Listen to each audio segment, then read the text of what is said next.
Assalamualaikum warahmatullahi wabarakatuh. Nama saya Rida Aprilia Harahap, NIM 34201017, Fakultas Ekonomi dan Bisnis Islam, Prodi Akuntansi Syariah A kelas B. Baiklah, hari ini saya akan melaksanakan ujian akhir semester dalam mata kuliah Tafsir Ayat Ekonomi.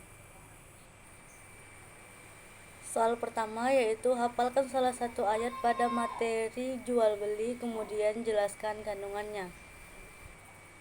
Salah satu ayat jual beli yaitu Quran Surah An-Nisa ayat 29 yang berbunyi ayyuhallazina amanu lalu amwalakum batili illa anrotandin lalu ampusakum innallaha rohiman innallaha narohimam, yang artinya, hai orang-orang yang beriman, janganlah kamu memakan harta sesamamu dengan jalan yang batil, kecuali dengan jalan perniagaan yang berlaku dengan suka sama suka di antara kamu, dan janganlah kamu membunuh dirimu, sesungguhnya Allah adalah Maha Penyayang kepadamu. Kandungan surah An-Nisa ayat 29 yaitu ayat ini melarang kita mengambil harta orang lain dengan jalan yang batil atau tidak benar, kecuali dengan perniagaan yang berlaku atas dasar kerelaan bersama. Ayat ini juga melarang kita untuk melakukan bunuh diri karena perbuatan itu termasuk perbuatan yang putus asa, dan orang yang melakukannya adalah orang yang tidak percaya kepada rahmat dan pertolongan dari Allah Subhanahu wa taala. Soal yang kedua yaitu hafalkan salah satu ayat tentang riba beserta terjemahannya. Selanjutnya jelaskan bagaimana pandangan Al-Quran terhadap riba dan apa dampak riba terhadap ekonomi masyarakat. Ayat tentang riba berbunyi Bismillahirrahmanirrahim. Ya ayyuhallazina ta'kulu Ya ayyuhallazina amanu ta'kulu roba ad'afan mudha'afah wattaqullaha la'allakum tuflihun, yang artinya, wahai orang-orang yang beriman, janganlah kamu memakan riba dengan berlipat ganda, dan bertakwalah kepada Allah agar kamu beruntung. Pandangan Al-Quran terhadap riba adalah riba merupakan tambahan yang berasal dari usaha haram yang merugikan salah satu pihak dalam suatu transaksi. Pada Quran Surah Ar-Rum ayat 39, Allah menjelaskan bahwa orang yang memberi kepada orang lain dengan mengharapkan imbalan yang lebih besar tidak akan mendapat pahala dari Allah Subhanahu wa taala. Dan seseorang yang memberi zakat dengan mengharapkan ridha Allah, maka pahala akan dilipat gandakan oleh Allah. Selanjutnya dalam Quran Surah Al-Baqarah ayat 278 sampai 279, Allah juga melarang untuk melakukan riba bagi orang-orang yang beriman. Jika kamu masih tetap melakukan riba, maka seseorang itu akan mendapat azab dari Allah Subhanahu wa taala. Dan bertakwalah kepada Allah Subhanahu wa taala agar kamu beruntung sebagaimana yang dijelaskan dalam Quran Surah Al-Imran ayat 130. Begitu pula dalam Quran Surah An-Nisa ayat 160 sampai 161, Allah menjelaskan bahwa orang yang melakukan riba akan mendapat azab yang pedih.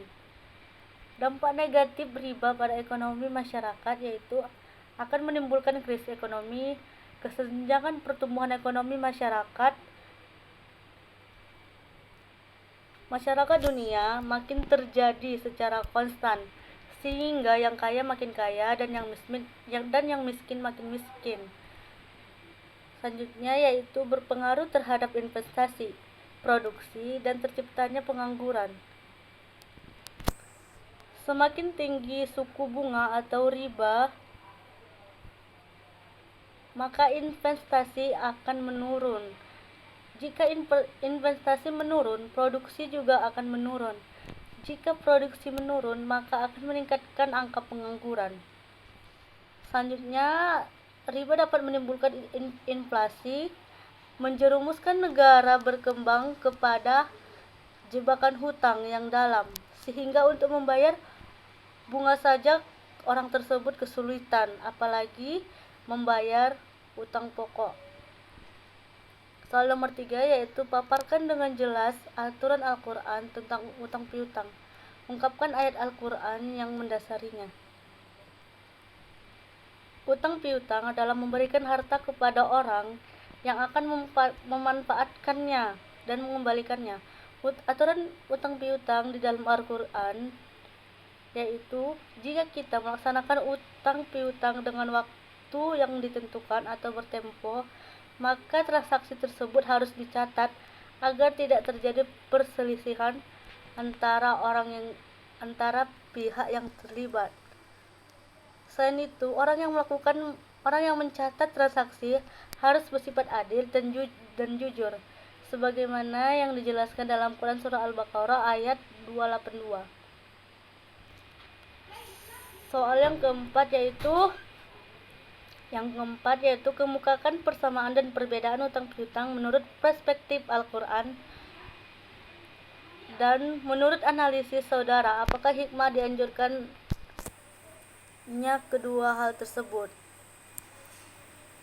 Persamaan utang dan piutang adalah sama-sama melakukan dan melibatkan dua pihak atau lebih yang melakukan akad dan yang mana akad tersebut harus disetujui oleh pihak-pihak yang terlibat dalam akad tersebut.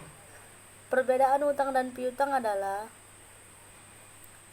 kalau utang adalah kita meminjam harta atau uang kepada orang lain dan mengembalikannya dalam tempo yang telah diberikan. Sedangkan piutang adalah orang lain yang belum melunaskan pembayaran kepada kita. Hikmah dari hutang piutang adalah kita dianjurkan untuk menolong orang lain yang sedang kesusahan dengan cara memberikan pinjaman uang atau hutang kepada orang yang sedang kesulitan. Memberi hutang termasuk kebaikan dalam agama apabila uang tersebut atau harta tersebut sangat dibutuhkan oleh orang yang mengalami kesulitan, susah, dan mempunyai kebutuhan yang mendesak. Selanjutnya nomor 5 yaitu berdasarkan ayat-ayat yang telah saudara pahami, deskripsikan secara jelas konsep filantropi menurut Al-Quran. Filantropi Islam adalah ajaran yang menyemangati kegiatan komunitas manusia atau umat Islam untuk meningkatkan kualitas hidup dan kehidupan melalui semangat memberi seperti perintah Allah tentang kewajiban zakat, infak, sedekah, dan juga wakaf. Baiklah, sekian dari saya. Wassalamualaikum warahmatullahi wabarakatuh.